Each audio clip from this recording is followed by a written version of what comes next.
मेवाड़ की राजधानी चित्तौड़ के राज उद्यान में इस समय बड़ा ही सुंदर दृश्य था।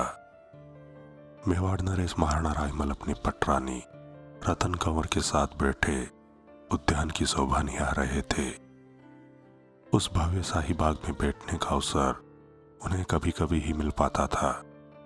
राजकाज और शत्रु मित्रों की व्यस्तता ही इतनी थी कि महाराणा को अपने परिवार के लिए समय निकाल पाना अत्यधिक कठिन होता था।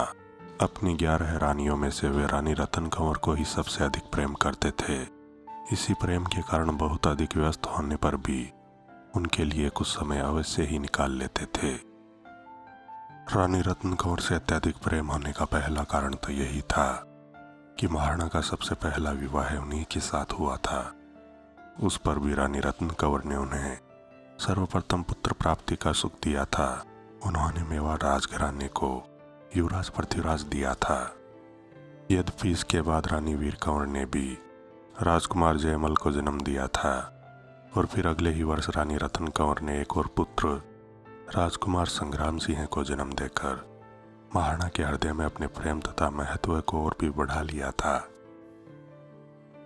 महाराणा रायमल उन वीर शासकों में से थे जो अपनी आन बान के लिए प्राण तक न्यौछावर करने को तैयार रहते थे। उनका जीवन मेवाड़ की रक्षा में ही व्यतीत हुआ था। इनके बड़े भाई उदय सिंह उर्फ उदा ने अपने कुटिल षड्यंत्रों से इन्हें कभी चैन से नहीं रहने दिया।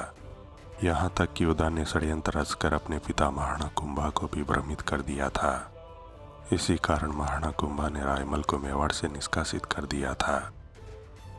रायमल ने निष्कासन का यह समय अपनी रानी रत्न कंवर के मायके इडर में व्यतीत किया था।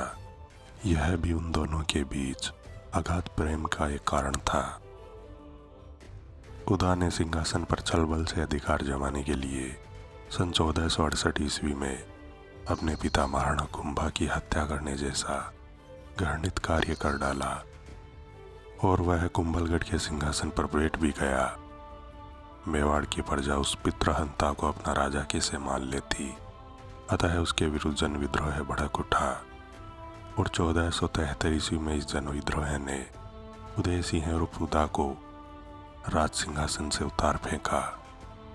अब संपूर्ण प्रजा रायमल को मेवाड़ के शासक के रूप में देखना चाहती थी।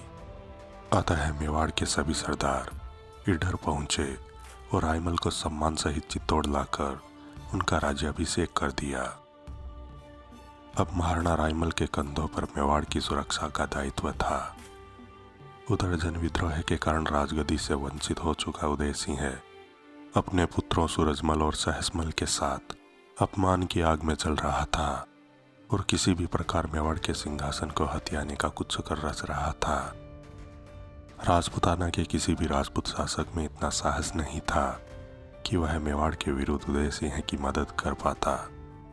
अंततः निराश उदय सिंह ने उस शत्रु से सहायता मांगी जो किसी भी तरह राणा कुल का विनाश चाहता था। यह शत्रु मांडू का सुल्तान गयासुद्दीन खिलजी था, जिसे मेवाड़ की स्वतंत्रता एक आंख न सुहाती थी। गयासुद्दीन खिलजी ने इसे उचित अवसर जानकर उदय सिंह को सशर्त सहायता देने का आश्वासन दिया। प्रतिशोध में जलते उदय सिंह ने उसकी हर शर्त मान ली।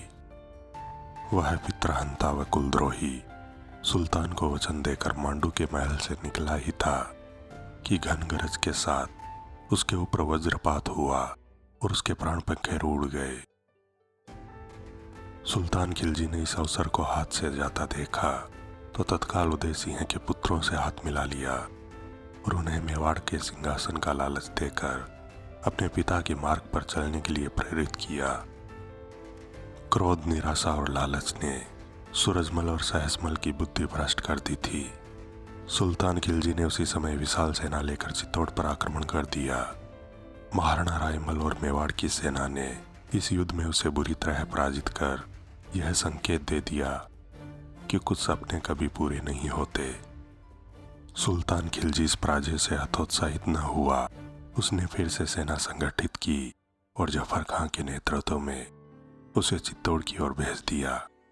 इस विशाल तुर्क सेना ने कोटा, भैंसरोडगढ़, शिवपुर आदि क्षेत्रों में भारी रक्तपात किया और फिर मांडलगढ़ की ओर बढ़ी। जब महाराणा रायमल को यह समाचार मिला तो उन्होंने तुर्क सेना को वहीं पर जा घेरा और पुनः बुरी तरह परास्त किया। इस पराजय ने सुल्तान को भयभीत कर दिया। जब महाराणा ने उसके खैराबाद के किले पर अधिकार कर लिया तो सुल्तान को संधि के अलावा दूसरा मार्ग न सूझा। उसने अनुनय विनय करके महाराणा से अपनी गलती की क्षमा मांगी। महाराणा रायमल के पराक्रम की धूम सभी दिशाओं में गूंजने लगी थी। उन्होंने एक एक कर अपने सभी शत्रुओं का दमन कर दिया और मेवाड़ में शांति स्थापित कर ली थी। मगर वे कभी निश्चित नहीं रहते थे। वे अपने दायित्व को भलीभांति जानते थे और उसका निर्वाह भी करते थे।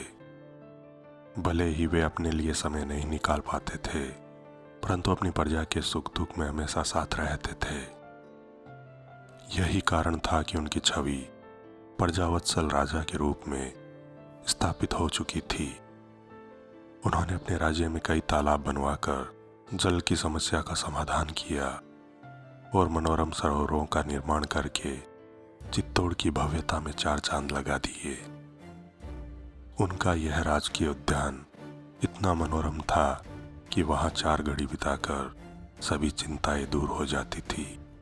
इसी उद्यान में बैठकर आज महाराणा रायमल और रानी रत्न कंवर, राजकुमार पृथ्वीराज, संग्राम सिंह और जयमल के भविष्य पर वार्ता कर रहे थे। दोस्तों, आपको हमारा यह वीडियो कैसा लगा? कृपया लाइक एवं कमेंट जरूर करें।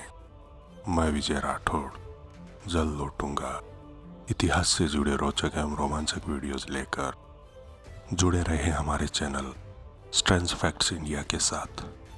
धन्यवाद।